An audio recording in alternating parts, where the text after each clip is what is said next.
Well, the hits just keep coming for Netflix. This time it has to do with something the company was hoping would have positive reception. Let's bring in Yahoo Finance's Allie Canal, who has the details. And Allie, some creators not necessarily very happy with this new ad-supported model. Yeah, this ad tier officially rolling out last week, but now we're getting word that creatives like Shonda Rhimes, along with the producers of The Haunting of Hill House, are upset about the mid-roll. Reportedly, they believe that a mid-roll ad is going to disrupt the flow of the content. It's not going to be an enjoyable experience. A lot of these creatives signed their deals with Netflix at a time when the platform was really staunch about not doing any type of advertising. They really took on that position for quite some time. However, that quickly began to change once Wall Street started focusing more on profitability, less on subscribers. Now, despite all of this, I will say that consumers who choose to opt into the ad tier, they know that there are going to be pre-roll ads. They know that they are going to be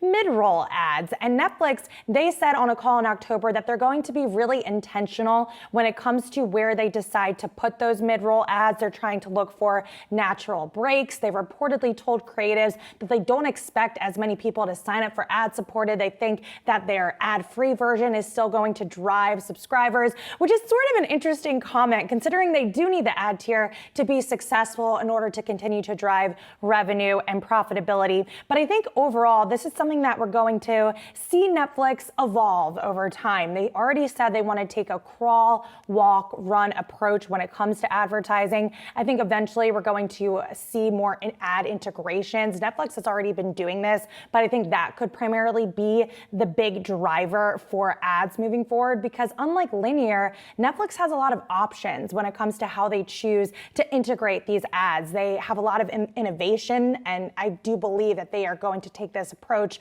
that they will continue to innovate over time. But again, that's not going to happen right away. So for now, people are just going to have to be patient, including those creatives.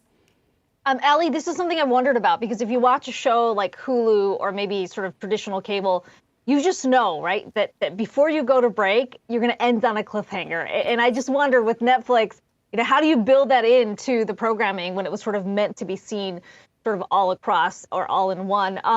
Another company that's looking at the ad-supported tier, of course, Disney. They've got earnings after the bell tomorrow. What can we expect?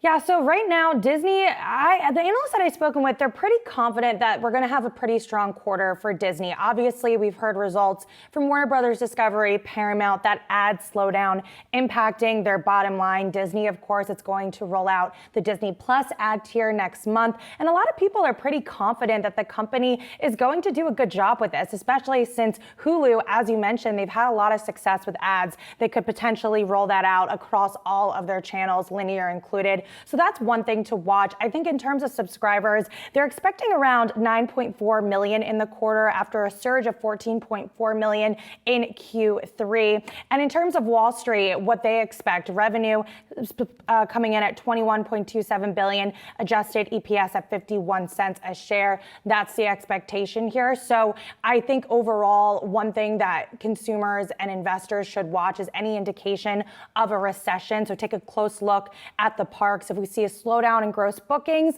that could be a signal that there's more trouble to come. But I think overall, Disney has done a pretty good job at weathering the storm, especially after COVID. So overall, I do expect a strong report, but there's a few things to keep in mind and to look out for when we think about the macroeconomic outlook moving forward.